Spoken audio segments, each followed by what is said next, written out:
Hey Talk Shop fans, I have a very exciting announcement. Join me and Fenimore Lane at the Mayflower Inn and Spa in Washington, Connecticut for a celebration of design on Saturday, May 18th. Journey to the countryside to shop our all-day design bazaar with 2 tents and over 30 amazing vendors in the home, fashion, and lifestyle space. Or take part in our design summit with one-of-a-kind panels and speakers, including Talk Shop Season 2 guest Annie Myers-Shire of This Oak House, in conversation with me and Farrow & Ball's color expert. Feel free to bring the kids and come hungry. Danry has children's activities covered, and Lee Jofa will be hosting a beautiful picnic by the pond. It's sure to be magical, and there's no time to wait. We already sold out of our all-day passes, so to learn more and pick up your tickets, visit the link in the show notes or via my Instagram bio. I hope to see you all there. So I just completed my last shoot for my very first book. What? Oh my God, that's incredible. Is it through Schumacher? It is. It's a Schumacher book that we partner with Monticelli. So it's coming out in September, and it is about Southern creators and how they live and just all of the beauty that they create in their homes. Wow. That's been something that I'm extremely proud of. Welcome to Talk Shop. I'm Ariel Okin, a New York-based interior designer, writer, and editor, looking to bring a little bit of magic into our homes every day. After years as a writer and editor in the interiors world, I founded my own editorial site, Fenimore Lane, in 2020, and the Talk Shop interview series was born. Each week, I delve into the personal experiences of the top interior designers and tastemakers around the globe. My guest this week has over 2 decades of experience in the interiors world, both in print and digital. Tori Mellott is the style director at Frederic Magazine and director of video content at Frederic Media. Throughout her storied career, with stops at House Beautiful, Domino Magazine, Martha Stewart and Traditional Home, to name a few, Tori has curated a deep understanding of print and digital storytelling. When she's not behind the editor's desk, Tori is a face many know in the industry, both as a social media personality, as the Instagram live host for Schumacher, as well as a mentor to various designers, stylists, photographers, writers, and editors in the industry. Originally from a small town in Western Pennsylvania, Tori now resides in New York City with her 10-year-old twin daughters. I loved getting to sit down with this industry legend, so please join me as we welcome Tori to the podcast. Tori, welcome to the podcast. I'm so happy to have you on. Thank you. I'm so excited to be here. I am so excited to chat with you about all of the things that you've done over the course of your career. To kick off the conversation, we've been asking everyone, can you describe your style in 3 words or less? My style is traditional, it is feminine, and it is unexpected. Yes, I agree with that. You always post the best inspiration images on Instagram, and I'm picturing like a ruffle and like a great 70s inspo photo. Yes. Really what I wanted to answer is my style is a little chaotic, but I didn't think that painted me in the best light. So I chose another one. It's fun. I don't monetize my Instagram. So I just do whatever I feel like because I'm not trying, I'm not making any money from it. So I'm like, I'm going to do whatever I want. But that's why it's so good. It's like a clear editorial point of view. Thank you. And for those who may not know, which is no one who listens to a design podcast, can you tell us a little bit about yourself and where you are at this point in your life right now? Yes. My name's Tori Mellott. I have 2 little girls. They're twins who are 12. I live on the Upper East Side. I'm the style director at Frederic Magazine. I also oversee Frederic Magazine's social, and I oversee Schumacher's social. And I oversee all of the video content for the parent company, FS & Co. So that's where I am. That's amazing. And that's so much to do. Yes, it's a lot, but I love being busy. I'm a person who will probably work until I drop dead because I really enjoy working. I really love it. And when you love what you do, it doesn't really feel like work. Exactly. That is so true. We are so lucky to do what we do. I know. And I have been so immersed in all of the video content that you guys are producing over at Frederic and Schumacher. They're so wonderful. Well, thank you. Talk about a dream job. basically going into people's homes that you admire and love and inspire you and sitting down with them and having a conversation about their home. I'm like, somebody pinch me. This is the best job in the world. I know. It's beyond. And like the production level is so great. And for everyone listening, if you haven't been on Schumacher's YouTube channel, you should do yourself a favor and go watch them because they are amazing. Thank you. They're a lot of fun. They're a lot of fun to produce. Yeah, you can easily get sucked in and spend 2 hours watching them. We hope you do. I do. They're so good. So let's talk about your career because you've been at so many amazing places. Been at House Beautiful, Elle Decor, Domino, Martha Stewart, Frederic, Traditional Home. Like you've kind of really experienced so much of what it means to be an editorial in the shelter world. And you also have experience in film and television. You know, you were a producer for the Nate Berkus show. You've done so many different things. So walk us through your career so far. Like, were you always interested in design and writing? How did it come to be? Well, I'm from a very small town where no one hires designers because that is not a profession. You just do it yourself. So I had no idea that interior design or being an editor was even a real job or a career path. But I desperately, passionately knew that I wanted to do something creative and work in a creative field.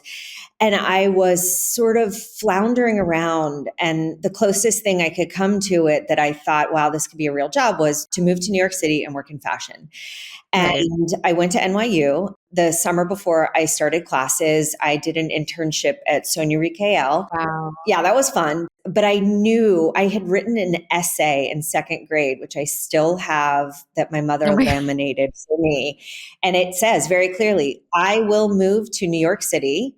I will have 3 houses and 2 swimming pools.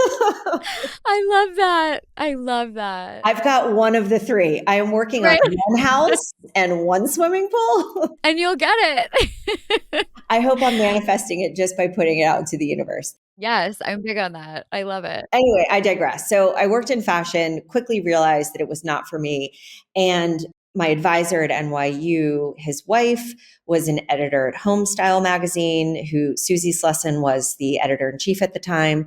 And he was like, why don't you go try this out, do this as your internship to graduate. And the minute I walked into the office, I met William Lee, Newell Turner, Barbara Currigan, Susie Slesson. I mean, every single person, Alana Frankel, like so many amazing people were working there. And I knew immediately this is what I want to do for the rest of my life. And that's what I've been doing. Oh my God, what an amazing story. I love that. Yeah, and that just kicked it off. And I would even come in, I think I only had to be there 2 days a week.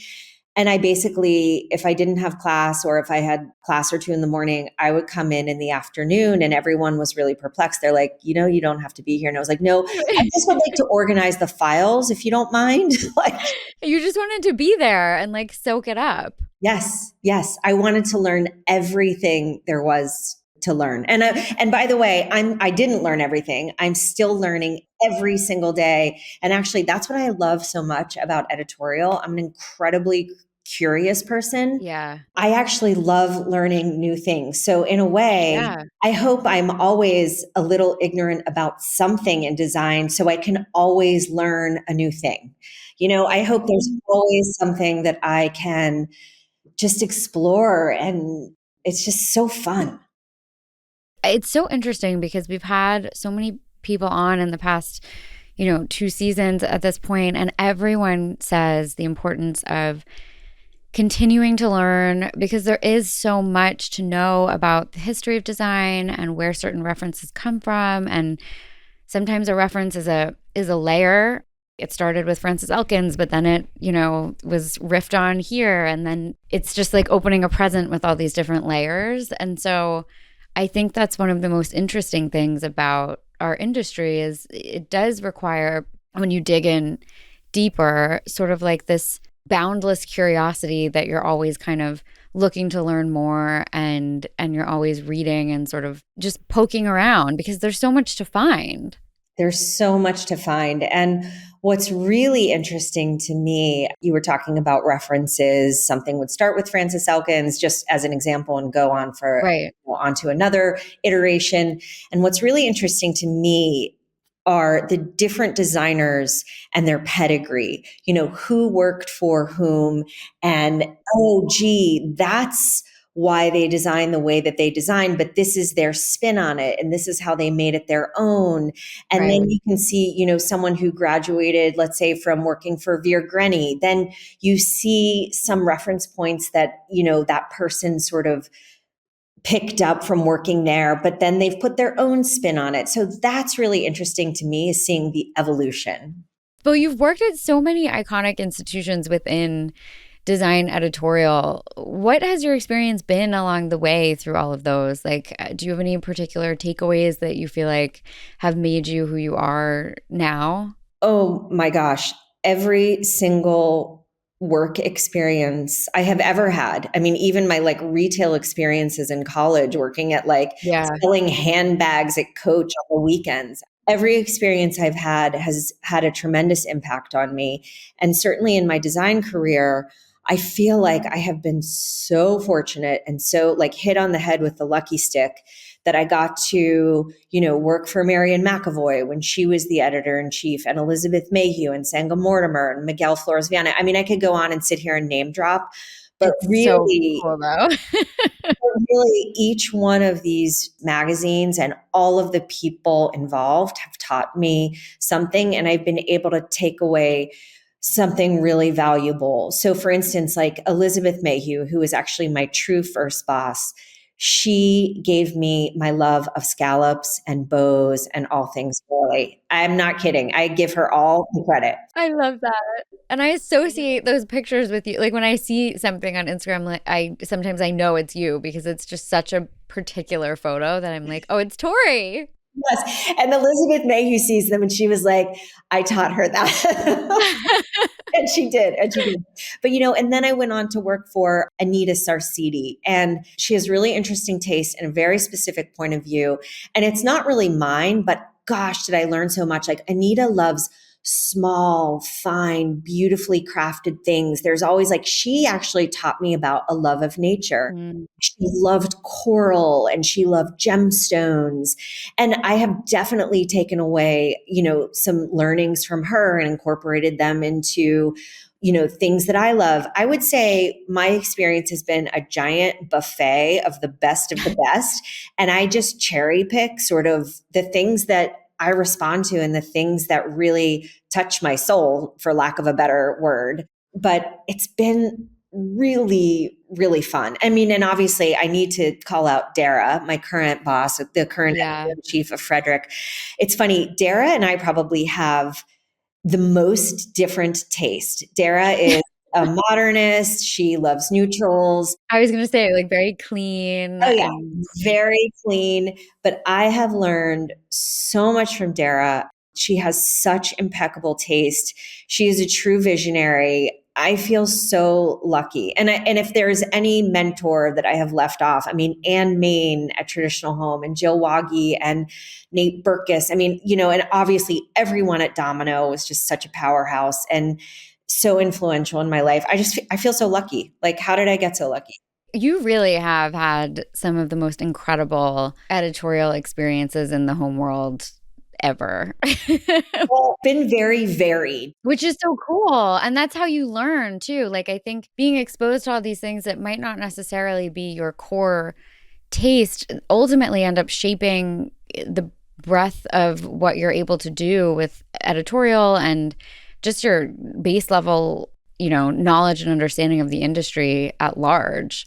Yes. It's been very interesting. And I would be remiss not to mention Martha Stewart. I worked there for just a short time. I think it was around about a year. But Kevin Sharkey and Martha Stewart, they made the largest impact in terms of a business acumen. I had never really worked for a business. And, Yeah. editorial They was are a business. they're a business, and editorial is kind of in its own world. You're separated from the advertisers. You're not really that worried about making money. You're just worried about making beauty. But when I worked Yeah. at Martha, I really got a great education in that. And I am so grateful to Kevin and Martha and everyone there for teaching me those skills, because my goodness, that was an eye opener. That was an eye opener. Yeah. Well, now you're at Frederic and Schumacher, and you wear so many different hats there. What is one of your favorite things about being at Frederic? I have to say, the content that you guys create and the fact that you are one of the only magazines that actually goes out and shoots your own stuff now and produces it still. It's such a gorgeous magazine, and the edit is impeccable and the writing is witty, and we just all love it. So I'm so excited to hear about, your experience there and what you guys are working on, and if there's anything you are particularly proud or fond of that you want to share. Well, I mean, it's obviously Dara's vision is so singular and she never wavers from it. That is what I admire most about Dara, is that she just doesn't back down from what her vision is. And that's what makes it so great. And of course, we have a tremendous support of our CEO, Timur Yamasklar, who he gets it. It's really incredible. He knows that this is important work that we're doing in the design world. Obviously, we are, no one's saving lives here, but within our enclave.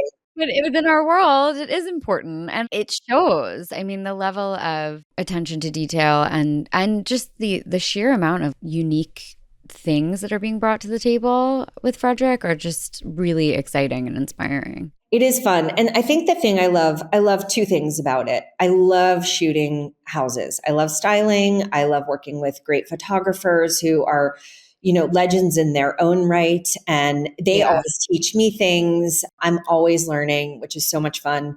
And the other thing that I love to do is just come up with a wild story idea. And Dara's like, okay, if you could produce that and, and it's going to look good, go for it. And I think that's what's so fun is she really gives you, I mean, I wouldn't say she gives you carte blanche, but she certainly allows your creativity to run wild and untethered. And that's so much fun. Are there any particular stories or articles that you guys have done that you're super fond of? Well, one is probably a little overlooked. I really like peculiar things. I like things that shock. I'm really into shock value. I love shocking things and I love weird things. And I worked with Mitch Owens on a story about sort of the surrealist movement in the decorative arts. And it was only a 2-page story and it was kind of buried, but I'm really proud of that story. And I love all of the different pieces. Yeah, I want to go back and find it. And Mitch is such a historian of design and knows so much about everything. Oh my gosh, everything. He's an encyclopedia. And that's why I wanted to partner with him. I knew he would come to the story from a much more intellectual place. I was coming to the story because I was attracted to the objects and I was curious about the construction, but like a little less so about the history. I mean, that's important to me too, but I knew that he would be able to dig deep. I mean, I loved this story. Yeah. And then can I be a shameless self-promoter? Of course. So I just completed my last shoot for my very first book. Tori, that's so exciting. I didn't know that. Yes, well, it all happened very quickly. We started planning the last week of August, and I just Oh, wow. it's shipping next week. What? Oh my God. That's incredible. Is it through Schumacher? It is. It's a Schumacher book that we partner with Monticelli. Oh, wow. So it's coming out in September, and it is about Southern creators and how they live and just all of the beauty that they create in their homes. Wow. That's been something that I'm extremely proud of. Oh my God. I can't wait to read it. That's so exciting. Yes, I'm quite pleased with it. When I first started the book, I'm really enamored with the way Southerners entertain and live. Yeah. I'm from Pittsburgh. I did not grow up that way. And I've just always been on the outside looking in and Yeah. realized eventually, probably 10 years ago or 15 years ago, like, I don't have to just look inside. I can do this myself. But I learned from all these incredible and tremendously creative Southerners who I've been Yeah. around for so long. And I feel like they've all collectively, whether they know it or not, have taught me so much about living. And obviously, the reason why they live so well and the reason why they, entertain on such a grand scale is because they're always outside and they're connecting with their neighbors and connecting with other people in the community because they can't be in their houses because it's too hot. I think that that's the origin of it. And it's so interesting too. Yeah. Obviously now there's air conditioning and people can be inside more, but I think the roots of it are that you couldn't be in a house because you would melt. And so people were outside meeting people under a tree, seeing others. Gardening is such a big part of living in the South too. I'm just thinking of Julia Reed and all of her amazing books. And Oh, I know she is so missed. what a gift to humanity. Yes. What a treasure. What a treasure. Yeah. It's so amazing. Well, I'm so excited to read it. That's such great news. Thank you. I'm very excited. Well, I feel like this question is kind of ties in. Do you think there's any design rules that you always follow? And are there any that are made to be broken? My biggest pet peeve are people who say, there are no rules, follow your gut. And we just got, which is a little, I'm being a little bit of a hypocrite because we just got finished saying following your gut is so important. And I do agree with that. But there are rules. There are rules of scale and proportion. Yeah, there's bones. There's bones to good design, and then you can go with your gut. Yes, and then you can go with your gut. And obviously all the fluffy icing, like the fabrics and the trims and the colors and the patterns, those sort of things, I feel like they talk to a very personal side of people. And so, that's just completely subjective. Yeah, that's the gut. But like you said, architecture and the proportion, even of pieces and a floor plan and a lighting plan, those things are non-negotiable in my book. Yeah, I agree with you. When we had Gil and Annie on, both sort of said the same thing of like, you need to get the basics right, and then the rules can go out the window, which I agree with. I think you can say there are new rules to a degree, but if your carpet is significantly underscaled and your furniture plan makes no sense, your room is not going to look nice. Exactly. It's a visceral feeling when you walk into a room. You can breathe and say, this feels exactly right. Or, gee, something's like really off with this room.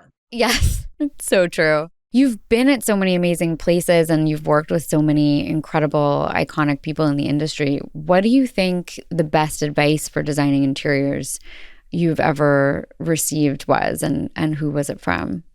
Oh, it would be from me to always use a professional. Yes, I love that. I really mean that. I am a frustrated decorator. I really am. I love to do it. I dabble in it, but there is no way that I could ever design a room like you or Bunny Williams and I obviously I shouldn't even put my name in the same sentence as, a design legend like Bunny Williams. But what I mean by that is you're either trained or you can just do the fluffy stuff. And I am doing fluffy stuff. If I had to go back and do it all over again, I actually don't know that I would have gone into editorial. I think I would have chosen to be an interior designer. I'm really interesting. A really frustrated decorator. I love that term. It's so funny. But I will say a couple of years ago, I did my sister's kitchen, which was the hardest thing I have ever done in my life. And I have to give a shout out to Bellotta Kitchens because they walked me through the process with so much patience. Yeah, they're wonderful to work with. Wonderful. And their product is beautiful. But I realized at the end of that, I was like, this is for a professional. And if you are considering designing something yourself and you have the means to hire an interior designer, I strongly suggest you hire a professional. Well, I want to pivot and talk a little bit about design in the digital world because you have seen the design space in editorial shift in so many different ways, from print heavy to digital first now. And I'm just so curious what your thoughts are on that. And, what does it mean to be online as a designer in today's time? My very first job at House Beautiful under Marion, we had a computer, but we didn't really use it. We had word processors and we had fax Oh my machines God. and telephones that would ring off the hook. That's amazing. And we all smoked at our desks, No. except for Elizabeth Mayhew, who didn't smoke. We all smoked at our desks. Yes. Oh my God. I feel like you just painted a picture for me of like a movie, honestly. Yes. Well, and then Marion's assistant, Gina, accidentally caught the waste paper basket on fire. And then Stop. I know, and then it was all over. And then it was all Oh over. my That's the best story ever. I mean, going from that to video content and like so heavily digital first, I mean, you've really spanned the entirety of all of the decades through your time in the industry, which is so cool. Well, and I will say this about digital. I love digital. I think it is so wonderful that we have access to so much content. Yeah. It's like my fantasy come true, like just unlimited images. I love imagery. I love looking at pictures. I love studying design. From that aspect, it's fantastic. I will say, I do think that digital photographs and print photographs, those are two different things. And you know this, you have a very robust Instagram account. You've also been published in print numerous times. Pictures that do well and photos and images that do well on digital are very different than a photograph that you would ever run in a magazine. Yeah. It's fascinating. Yeah. And I do think that designers, in addition to knowing the history of design, I do think they need to educate themselves a little bit about photography Yeah. and a little bit about social media. Obviously, social media is so important and critical to grow your business, to give yourself visibility for all, and also to network with the community. I do feel like for the most part, the interior design community is a very supportive, very loving community, and we're all rooting for each other. Yes. I talk about this a lot. I mean, when Mika was on, we talked about it. There's so much camaraderie in the industry, which is really amazing. And it oftentimes feels like the polar opposite of fashion. Yes. And it's something that I really love about the interior design world. I also agree with you that educating yourself about photography is one of the most important things you can do as a designer, because I fully credit Jill Cohen with teaching me everything I know about this. And she's been an incredible mentor to me on this topic and many others. But what Jill has always said to me is 99% of people are not going to walk into the spaces you design. And so your photography has to represent the work that you do in the best possible way and to really invite the reader in so that they feel like they're experiencing a little piece of walking into this home that you've designed. And I feel like that's such a great tidbit of advice for designers. And to your point, digital and print are so different. And even like we were at Rizzoli yesterday for just talking about like layout and stuff for our book, and just the way certain lighting and exposures translate better on digital than they do to print, and things print darker than they look on the computer. Like there's so much about that so many people don't know, and I feel like it's really good to brush up on. I want to say one more thing about photography. It's very easy. Start looking through design magazines and just start noticing the quality of light. Yeah. And really the stories that you connect with, and start to keep like a little binder. You're like, I really love the way they framed this picture. I really love the natural light that's dappled on the floor. And then you'll also start to notice that different photographers, they use the light and manipulate the light in different ways. And sometimes it's hard, sometimes it's soft. And you'll start to understand what you connect to and what you respond to, and then start using those photographers to photograph your own work. Yeah. Such good advice. I cannot stress this enough. This is my number one piece of advice to any designer who is trying to get published in any publication. If you have to choose between a stylist and a photographer, choose a photographer, because most likely that photographer has worked with stylists so much that they can kind of a little bit sort of help you out in that area. They might be like, those flowers look better over there. Because they can guide you and they know also, like, setting up the right shot is so key and crucial. It's so critical.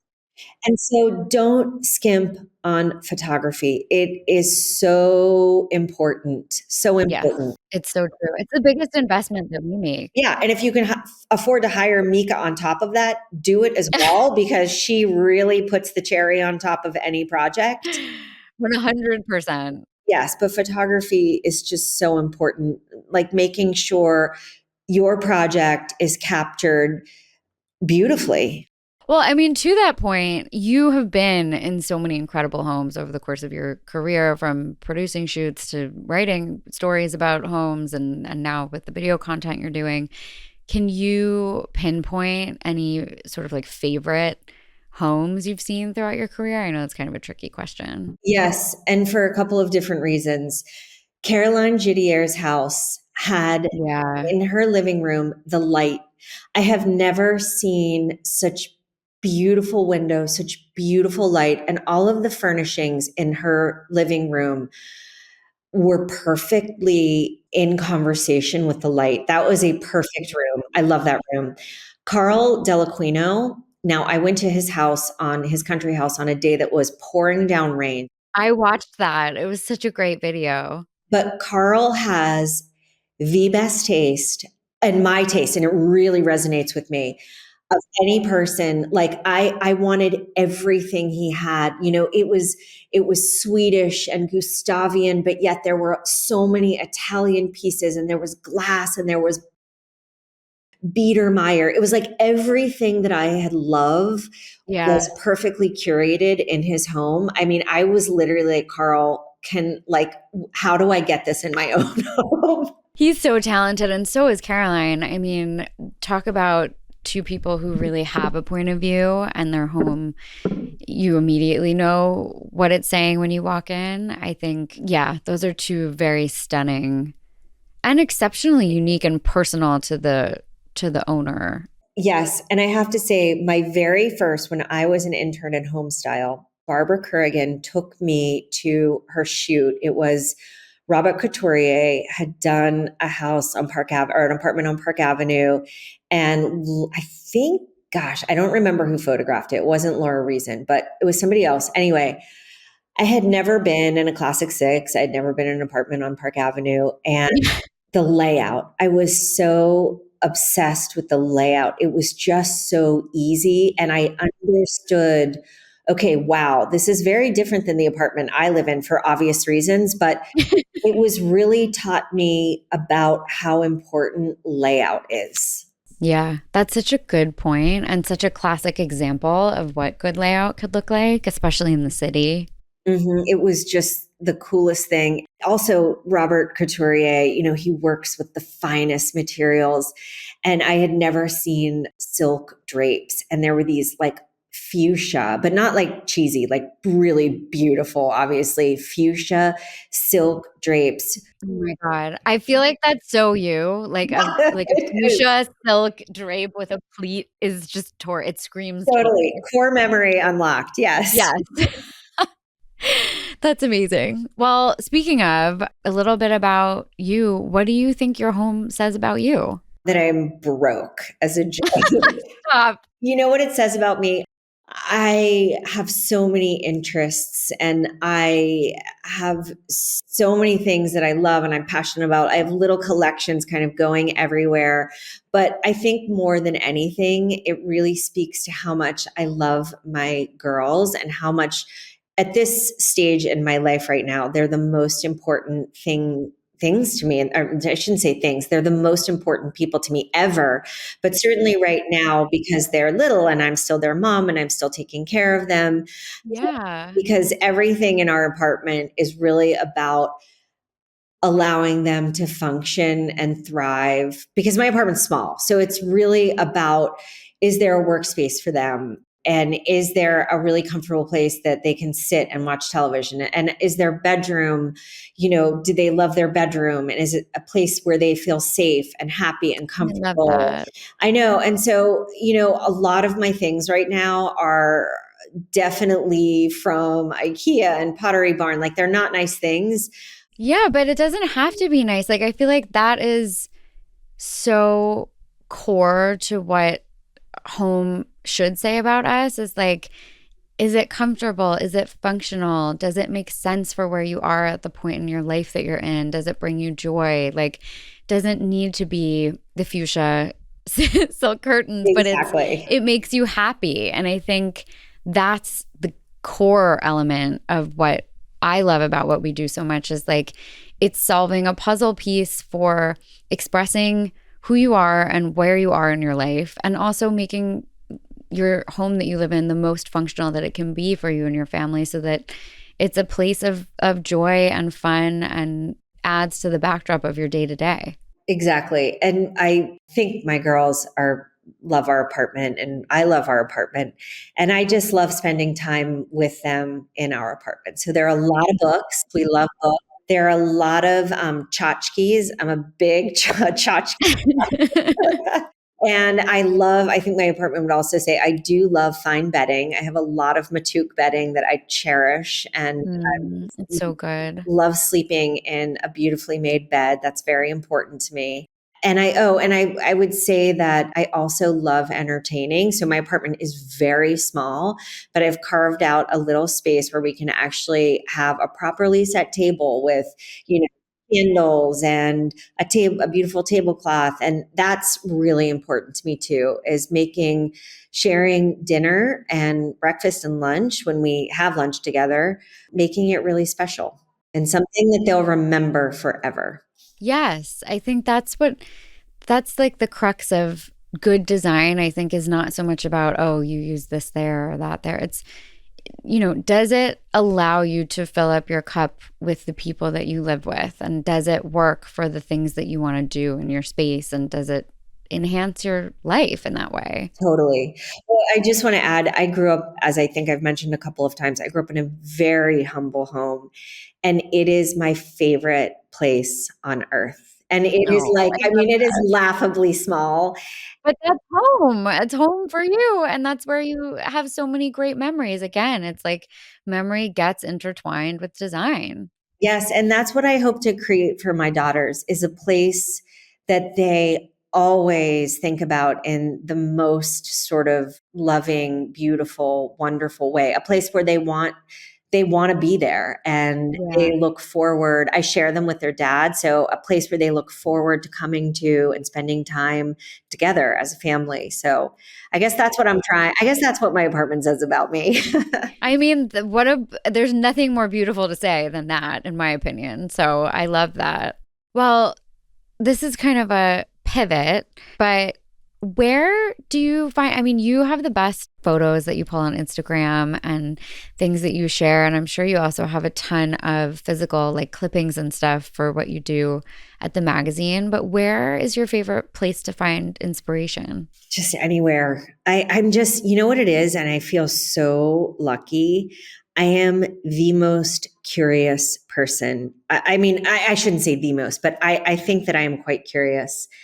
And I'll just see something and I just Yeah. need to know more about it. Like, what is that material? Where is it from? Who made it? The hallmark of a good editor, though, because that's you're finding things that people haven't seen yet. Well, and no, and that's not true. Like, listen, the Instagram is so amazing. I'm always learning from other people. There are so many accounts on Instagram that I'm like, wow, I this know, it's person should be an wild. editor. Like, they're incredible at what they find. There's so many good inspiration accounts where, like, people have so There are so many good. archive images that I've never seen before. Exactly. So many. But I just think for me, I'm just want to dig deeper and I want to know more. And like, for instance, I pulled up my Google this morning and I had forgotten that my last Google search was, why do I like Brussels sprouts so much? That's so funny. Just really curious about why things are the way that The way they are. yeah, I'm just always searching. I'm searching for answers. I feel like I don't have all the answers that I want or need, Yeah. but I'm not stopping until I get them. I love it. But like, what a great way to live life, because you find so many more interesting things that way. And also when you go through life knowing that you don't know much, you're like always open and receiving and like open to learning more and looking more. And because there is so much to learn, you can never know it all. So much to learn, so much to learn. And one thing that I've had to teach myself to do, because it's very easy to be dismissive of younger people and people who are coming up through the ranks, and you're like, oh, I've been doing this for 100 years. Like, what do you know? But you know what I've realized? I always have something to learn from every single solitary person. And I actually try every person that I interact with. I try to think to myself, even the lady who checks out my salad every day at the deli down the street, what do I have to learn from her? Like, what can I learn from her? And is it like, and I'll like challenge myself. Like, what do I like that she's wearing today? Like, what do I like about her hair? Like, I always am trying to learn something from every single person, because I do believe that every single person is incredibly special and incredibly valuable to this earth and to how we're all like functioning together. Yeah, I agree. It's a beautiful way to go through life too. I mean, you're leading with like an empathy and compassion that otherwise isn't there. I hope so. I mean, listen, I make a lot of mistakes too, but I think you have to learn from your mistakes, keep moving forward, try not to make the same ones, and just always have a really open mind. I do think that's really important. We have, at the end of our episodes, we always do take 10, which is 10 rapid fire questions. Okay, here we go. Let's do it. What is your favorite food? Brussels sprouts. And why do you love them so much? They taste so good. That's so funny. Favorite drink?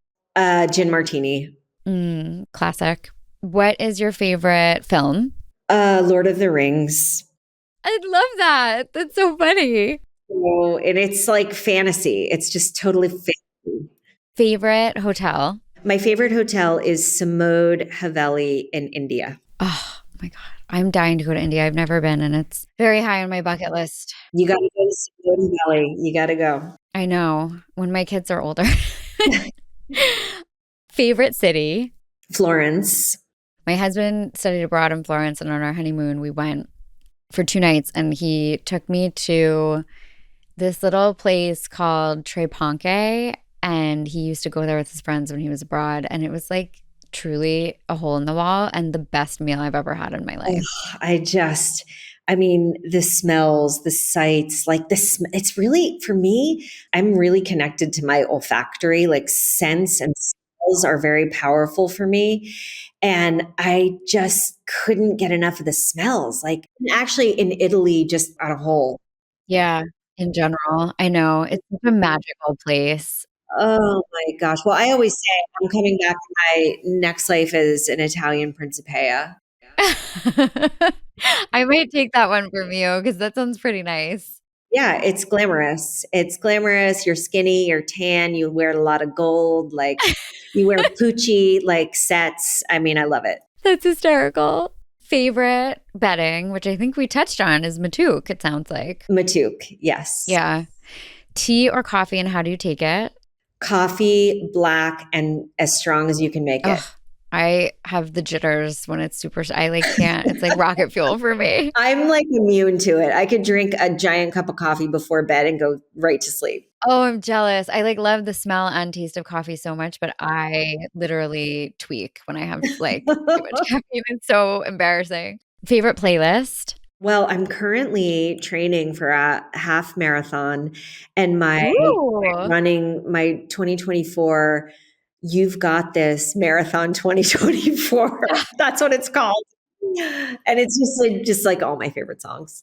I love that. We all need an inspirational playlist. Yeah, it's like totally cheesy. It's something that you would hear like in spin class, but I don't care. It gets me excited. And I'm so terrified to run this half marathon. Oh my God, that's so exciting. Yes, exciting and terrifying. And scary. Yes, totally. Favorite weekend activity? Museum. Any museum. Yeah.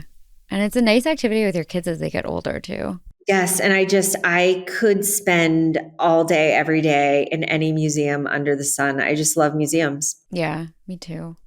The last one is a hard one. What is your favorite design book? Oh, I know what my favorite design book is, and it's very strange. It's called The Finest Rooms in France. Ooh, I have to look that one up.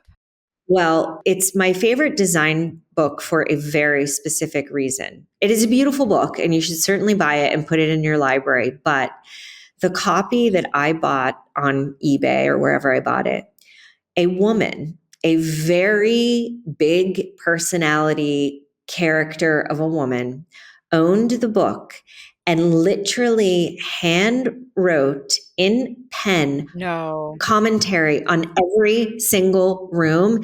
And her commentary is, I want to publish the book with her commentary. Oh my God, that's incredible. It's amazing. She was so opinionated and not afraid. She was like, this is garbage. And of course, the book was published, I think, in the 40s or the 50s.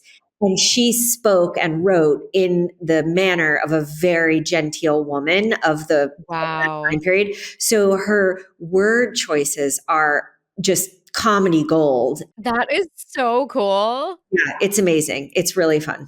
Well, a final few words. I know you said you're working on your book, which is going to be out in the fall, you said? Yes, September 2024. Wow, amazing. And what else are you working on right now? Are there any new projects you want to talk about?